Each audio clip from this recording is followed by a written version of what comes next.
the main thing you can see here on the left is the online and the offline browsers. In the online browsers, you'll see the browsers that are hooked to Beef right now that you can control. And in the offline browsers, you'll see the browsers that you previously were able to control. So browsers that you previously hooked to Beef. Now, in order to hook a browser to Beef and be able to control it and run commands on it, you have to get that browser to execute a specific JavaScript code. So if we go back to the terminal window here that started for us and just scroll up, you'll see that it's given us the JavaScript code that we need to use to hook browsers to Beef.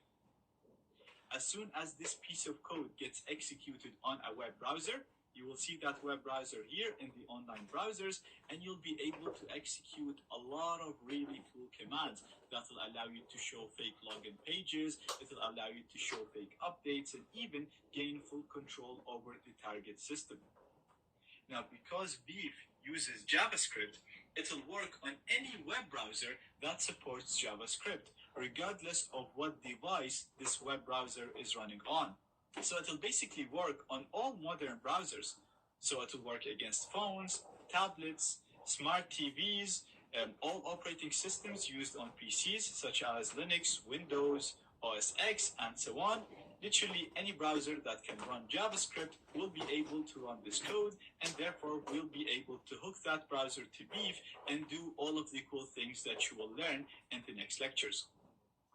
So right now, it really depends on you and your imagination on how you're going to get this piece of code to run on a web browser.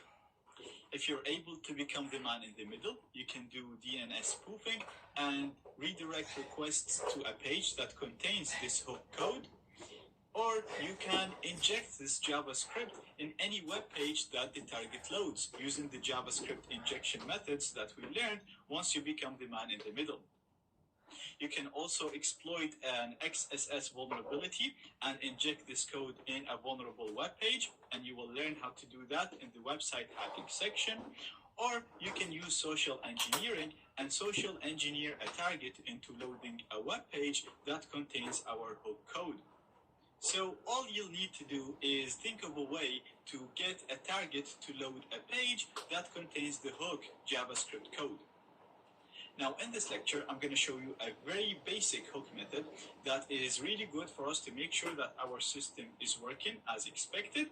And this very page can also be used with method number 1 and method number 4, because we're going to have a HTML page that contains the hook code. Therefore, you can either DNS spoof targets to this page or social engineer them to this page. And once they load this page, the hook code will be executed on their browser, and therefore they will be hooked to Beef and will be able to run all of the commands that Beef allow us to run. So let's go back to Beef. And like I said, this is the code that we want our target browsers to load or execute. So I'm going to copy it, and I'm going to go and open my file manager, and I want to go to my web root. So you can either press Ctrl L from your keyboard or click in here at the path bar and just press the /. This will open a path text box where you can type the path that you want to go to, and I want to go to var www.html. Now, as we learned before, this is the location where the files for your web server are stored, and the index.html is the file that gets loaded by default when someone loads your IP in their web browser.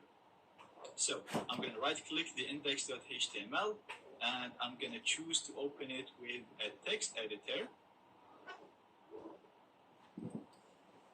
And I'm simply going to remove all of this and paste the hook code in here. There's one thing that I want to modify, is the IP in here. I'm going to replace this IP with the IP of my Kali machine. As we learned before, you can get the IP using the ifconfig command. So I'm not going to do it right now. You should already know this by now. So I know my IP is 10.20.14.207. And that's it, we're ready to go. So if anybody now loads my IP address, which is 10.20.14.207, I will have a web server working on it, which will load the index.html by default. And when this file is loaded, it will load the Beef hook code, and it will hook that browser to Beef, which will allow me to run a number of really cool commands. Now, before loading this page, we need to start our web server. And as we learned before, we can do this by doing service Apache 2 start. And now my Apache web server is running. And if I go to my Windows machine in here and simply just go to the address of my web server, which is 10.20.14.07. Now, as you can see, we'll get a blank page. That's fine because our page contains nothing but the code. You could actually have a proper HTML page and just put the hook code at the end or at the start. But this will do for testing for now. And if we go back here and go to the Beef interface, if we look at the online browsers, you'll see we have the address of my target, which is 10.20.14.206. This is the IP address of the Windows machine. And right now, if I click on it, you'll see I'll have a number of tabs in here, which will allow us to do various things. In the home, in the details, you'll see we have information about the browser of the target. For example, you can see that it doesn't have a VLC plugin installed. It's a Works WebSocket. If you scroll down, you can see the user agent, which is Mozilla 5. It's running on Windows NT, 64-bit architecture. Again, if you keep going down, you can see the cookies, you can see the host name, you can see the screen size, and a lot of other information that can be useful when it comes to exploiting a target. At the logs tab in here, you'll see logs of all the events that happen in the browser, and if you execute commands, you'll see logs in here for these commands. The commands tab is the one that we're going to be using the most in the next lectures. This will allow you to run various commands on the target. Like I said, you can run information gathering commands, you can run commands to inject other JavaScript codes, you can run commands to steal passwords using fake logins, you can run fake updates and get your target to download the backdoor and hack their computer. There are a lot of really cool things that you can do, and I will walk you through some of the best ones in the next lectures. In the proxy tab, you can configure and use a hooked browser as a proxy. The XSS raise will show you if the hook page contains any XSS vulnerabilities, and the network tab will give you an overview of the current network. So right now you can see we have the target running Windows, we have his browser which is hooked to Beef, to us, and then from here we'll be able to, like I said, launch a number of really cool commands that can be used to do so many things and further exploit the target system. Once done with using Beef, you can click on Logout to log out, and then go to your all applications, look for Beef, and click on Beef Stop to stop the service from running in the background. So that's it for this lecture. I just wanted to give you a quick overview on Beef, and in the next lectures we'll see how we can use it to steal credentials, get screenshots, gather information, and even gain full control over hooked browsers.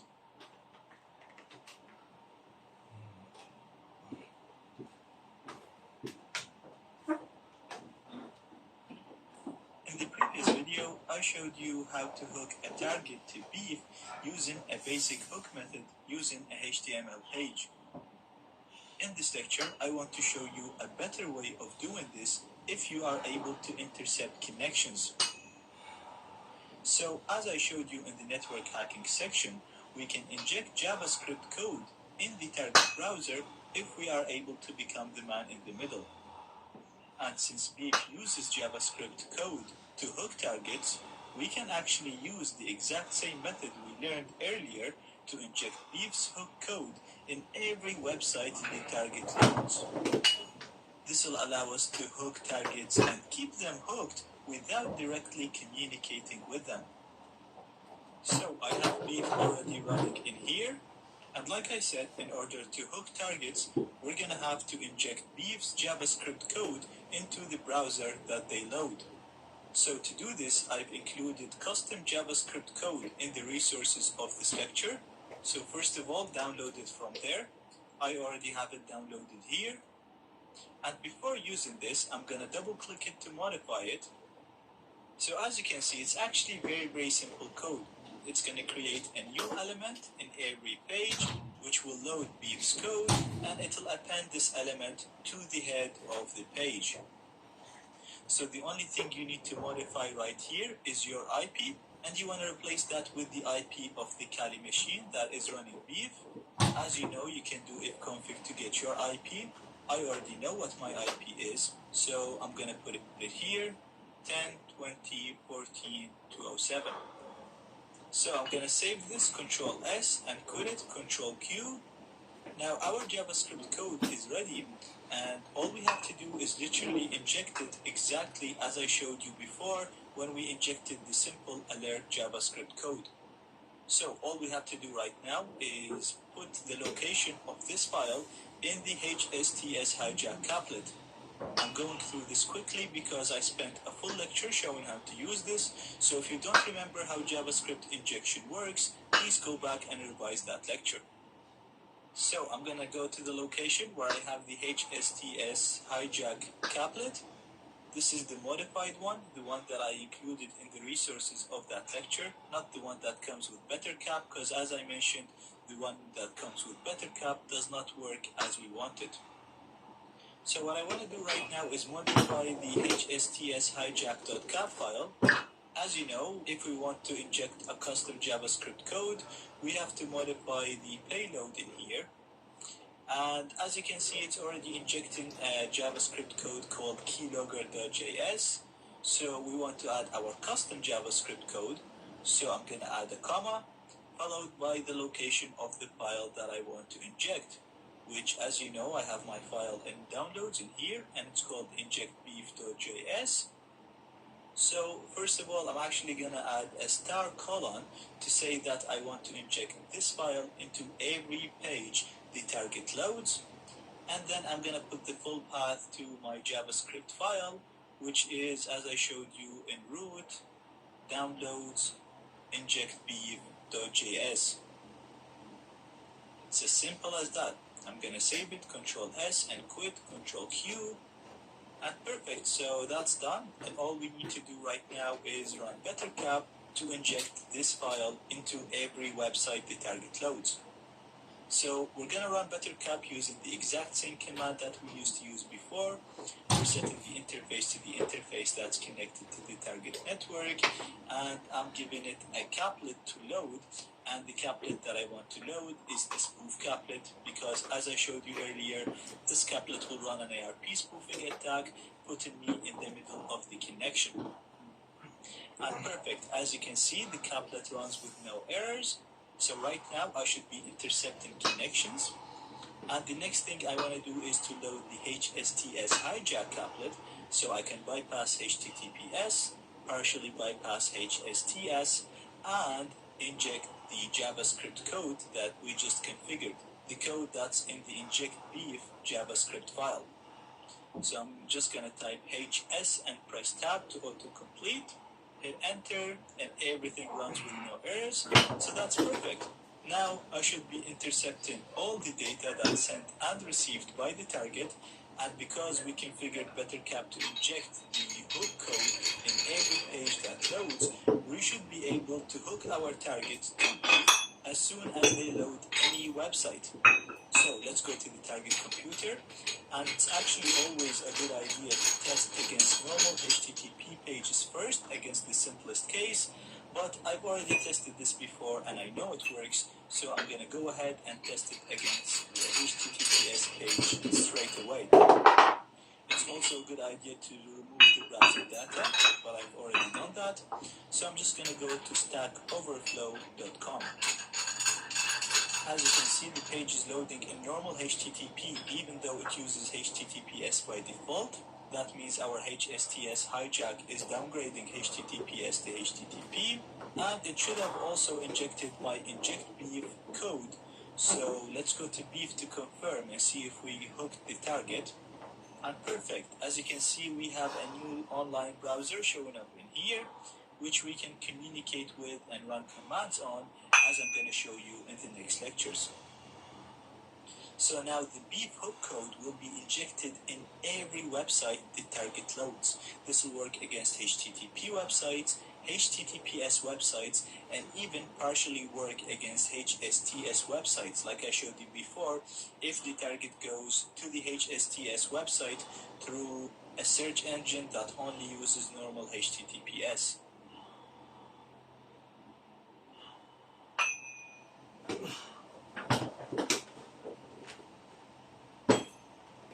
So now that we have our browser or target hooked, we can go on the commands and start executing commands on that target.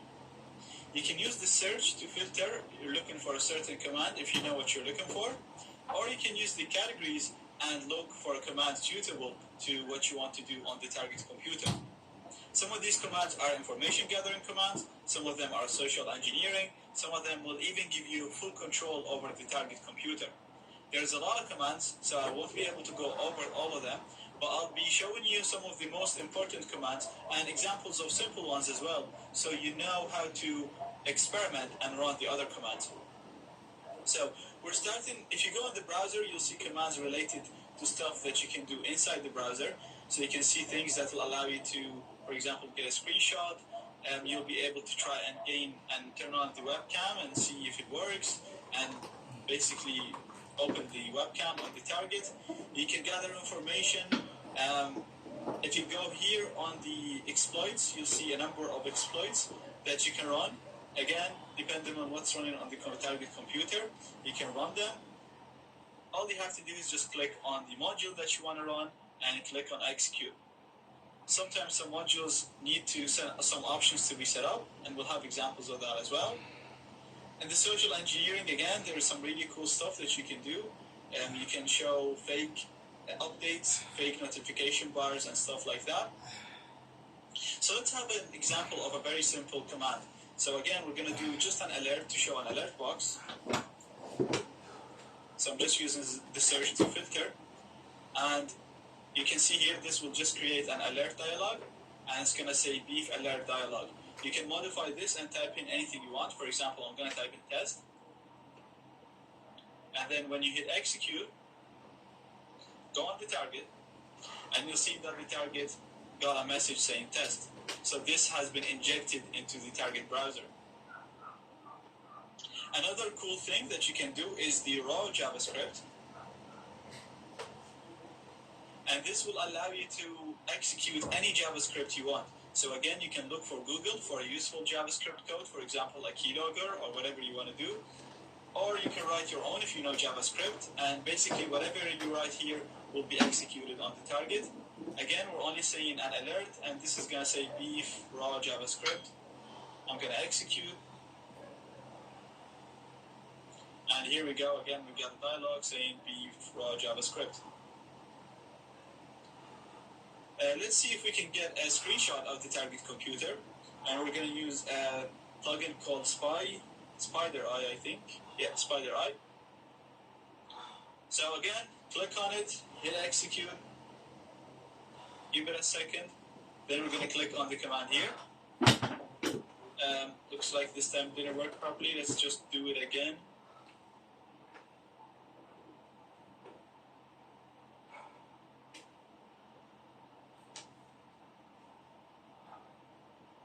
And here we go. As you can see, we got a screenshot of what the target person is looking at.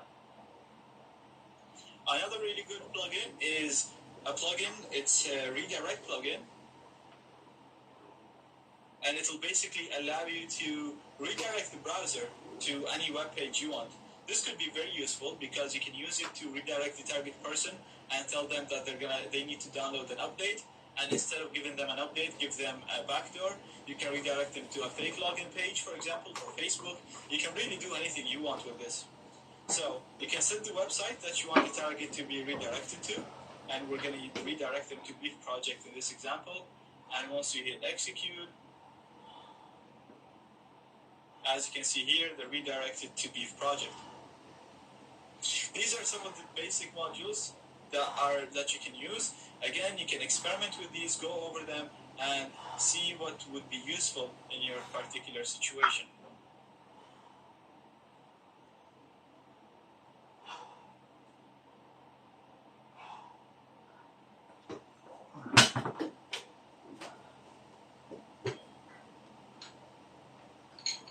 Okay, now let's have a look on the social engineering plugin that will allow us to steal usernames and passwords for accounts. So basically the way this works is it will dim the screen and it will tell the person that you got logged out of your session, so please log in to your account again so you can get authenticated. So this will allow us to bypass HTTPS, HSTS, all of the security that's used by the target account page. For example, if you're trying to get username and password for Facebook, then you'll be able to bypass all the security that Facebook uses, because what you're doing is you're actually just showing a fake Facebook page. So the user will never actually get in contact with Facebook. So let's just click on this. And you'll see that you can click from here, you can click what account that you want to hijack. So let's say we're going with Facebook, and you can select what the backlight will be. So we're just leaving that as gray, and we're gonna execute this. And when we go to our target, you'll see that they're being told that they got logged out of their session. So please log in with your username and password. So I'm gonna put my username as Zaid. Then I'm gonna put my password as 123456. Enter. And if we go back here, you'll see that we got our username was Zaid and the password was 123456. So you can use this to hijack accounts. For example, let's just have another example. If we go with YouTube, again, you give it an execute, come back, you see the YouTube logo, and you can try to log in, put a username, password, sign in, and that will be captured. So again, this is a really good way of gaining access to accounts, because even if the user is not planning on logging into the account that you're trying to steal, then you'll kind of force them to enter their username and password to be logged back into their account, and then you'll be able to capture the username and the password.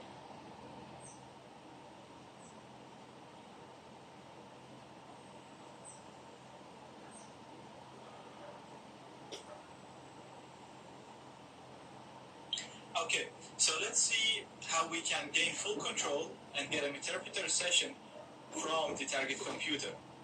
So again, we're going to go on the commands, and we're going to go on the social engineering. Now there's actually a number of ways that you can use in here to get a reverse shell. Now it all depends on how you want to make your social engineering attack.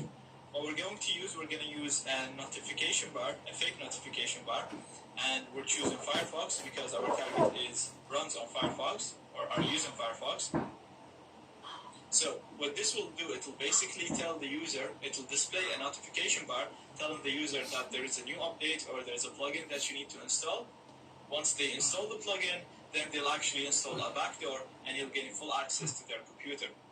So the way we're going to do this is we're going to use the same backdoor that we always created and we've been using.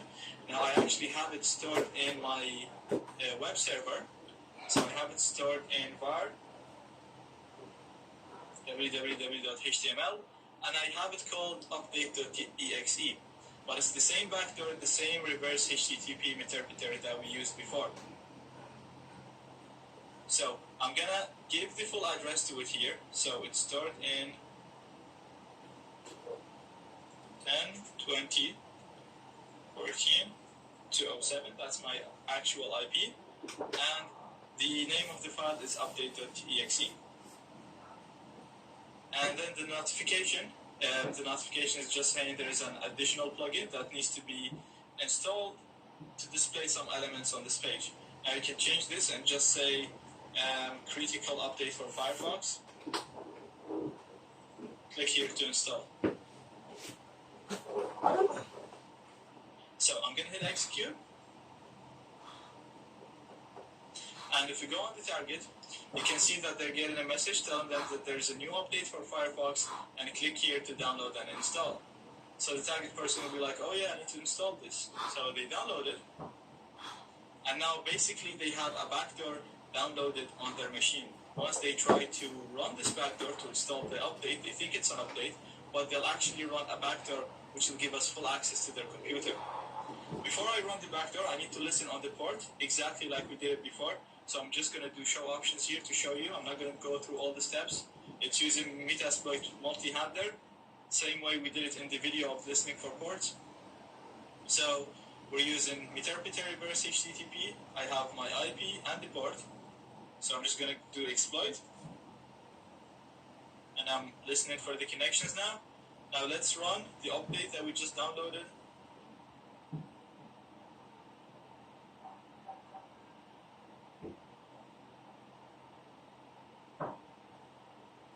And if we go on the target, you can see that we got full control over it using a meterpreter session. Now, again, this is just an example of one way of getting full control over the target computer. There's a number of ways that you can do using Beef, and there's a number of social engineering attacks that you can do to gain full access on the target computer. So again, I highly recommend you go over the plugins and experiment with them and see what attacks you can come up with.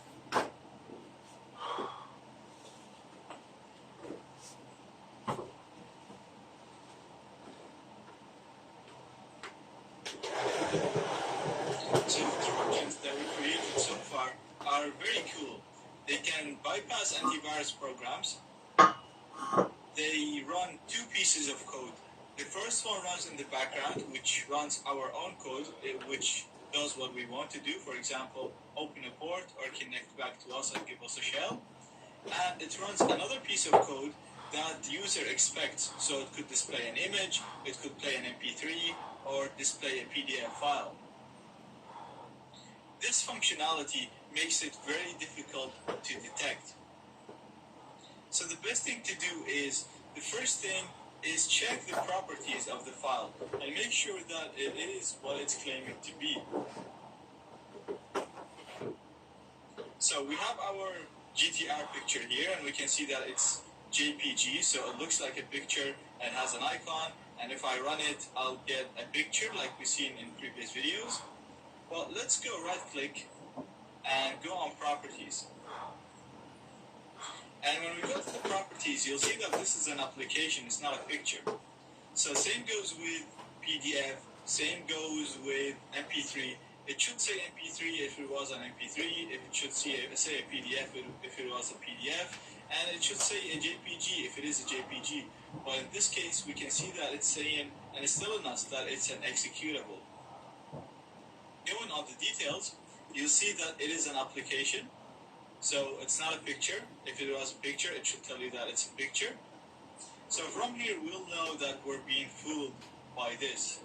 Another thing, you can play with the file name, and you'll be able to reset it. If you just rename the file to anything else, you'll see that it's an exe file, and it's not a JPEG. So if I just do it, change it to test, you'll see that the name has been changed to test. Now let's assume this Trojan was combined with an executable. So if you run it, you were expecting to get an exe, and you were expecting an application. So let's assume that it's combined with Download Accelerator Plus instead of being combined with a picture like so. So the task is going to be more difficult because you are expecting an application anyway. So let's try to run this. Now obviously, again with the picture and with the PDF, Windows will tell you that you're trying to run an executable. But if you're expecting an executable, then you're going to run it anyway, such as the case with that. And this will obviously play the executable that you're looking for and send a reverse session to Kali.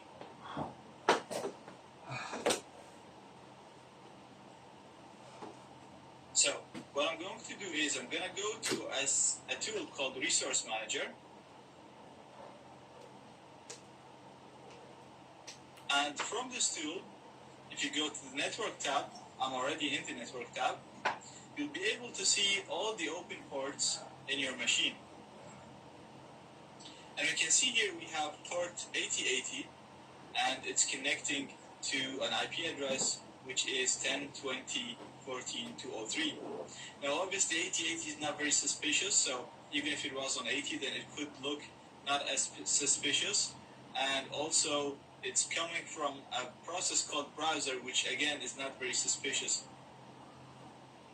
The suspicious part is the remote address. So it's accessing an address of 10.20.14.203 that we just don't even know what it is. If it was a website, then putting this in the browser should take you to a website or to a server of that website.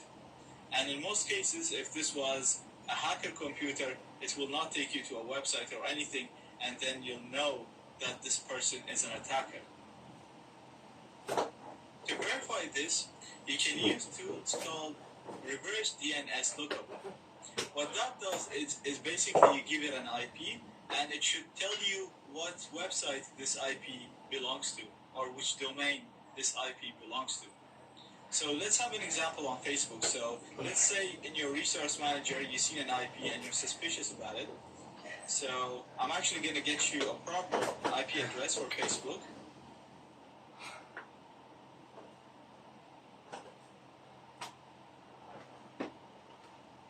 So let's say, for example, you see this IP, there's a connection on port 80 going to this IP. So if you copy this and go on Google and search for reverse DNS,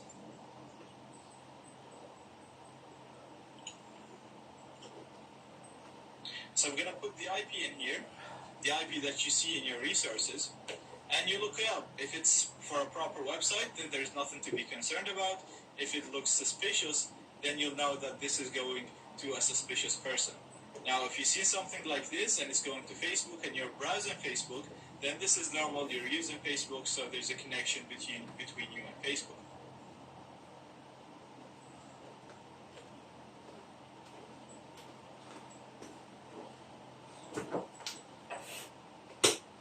Another way to discover malicious files is to use a sandbox. A sandbox is basically a place where your file will be executed and analyzed. They will check if any ports will be opened, if it's going to modify registry entries, if it's going to do any suspicious stuff. So it's not an antivirus program. Your Trojan might pass antivirus programs like we did. Our Trojan passes all antivirus programs, but the sandbox applications or the sandbox environments will run this into a place, into a controlled environment, and try to see if it does anything suspicious and give you a report for that. You can Google again sandbox online, and an example of it is a website called Hybrid Analysis. Using the website is very simple. All you have to do is just go to the URL,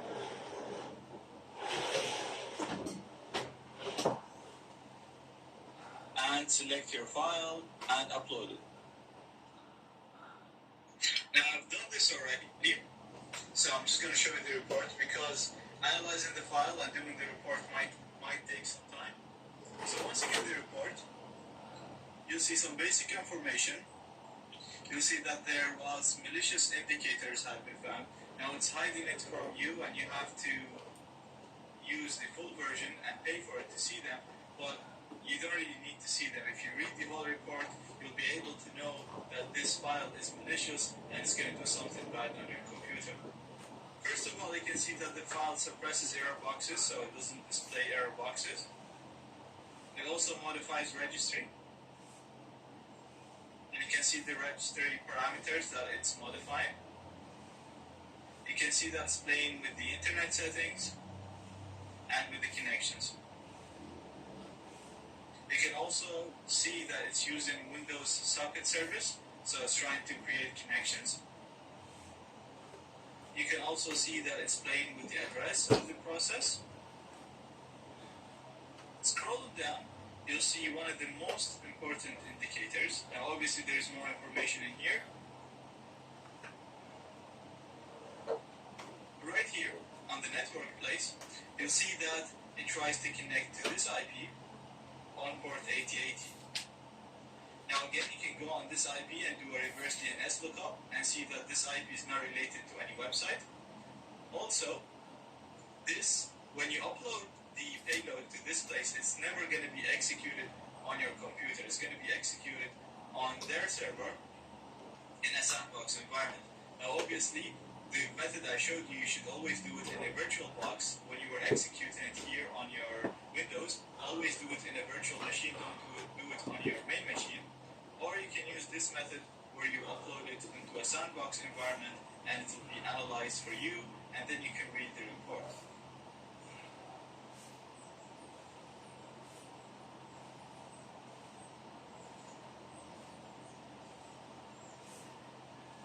So far in the course, we learned a number of methods to gain access to computers. We learned how to do that using server-side attacks, client-side attacks, and using social engineering. We tested everything, though, within our own network, just to simplify things. That does not mean that these attacks only work inside the network. In fact, all of them work outside of the network, on the internet, even if the target computer is connected to different networks or even if it is in a completely different country. The only thing is you need to configure port forwarding properly. You can do that using the router's settings page, and that's what we're going to focus on in this course. But you can also achieve the same results by installing Kali or your tools on the cloud, or using a cloud SSH server, or using a tunneling service that is designed to solve this very problem. Obviously, each one of these methods come with its advantages and disadvantages, but we're focusing on the first one because, in my opinion, you have to understand how this method works before being able to use all of the other methods. So we're spending 4 lectures explaining this method in detail so you can use it with whatever service you want, whether you want to use it with Beef, with backdoors, with your own web server, or with any other service that you want to expose to the internet. And then, if you face any limitations, or if you want to learn other methods, then you can check out the other methods that I actually covered in various places that, as you can see in here, I didn't want to cover them all in here, obviously, because this is not a social engineering course. This is an introductory course that is designed to introduce you to most hacking fields. And then if you want to learn more, you could actually check out the other methods, with the main next method being the one in number 4 in here, using tunneling services, which I covered in my social engineering course. So check out the bonus lecture for more information. So first of all, let's have a look on a default network setup. So we've seen this before, we've seen a similar diagram. And right here you can see that we have the router, here we have the clients that's connected to the router, and then we have the router that is connected to the internet. And we mentioned before that all the clients, all devices inside the network, they actually don't have internet connection. They can only access the internet through the router. So whenever they want to request something, whenever they want to go to a website, for example, if they wanted to go to Google, this device will actually send a request to the router. The router is going to go to the internet, it's going to get to google.com, and the response is going to be sent to the router. Then the router will forward that response to the device that requested it. So inside the network, each device has its own private IP. So we can see these IPs are written in red, and these only exist within the network. That's why we call them private IPs, because outside the network, these IPs are not visible. And we can see that the router here has 2 IPs, so it has a problem.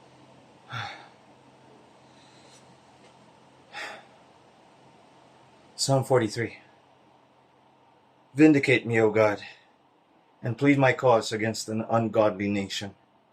O deliver me from the deceitful and unjust man. For you are the God of my strength. Why do you cast me off? Why do I go mourning because of the oppression of the enemy? O send out your light and your truth.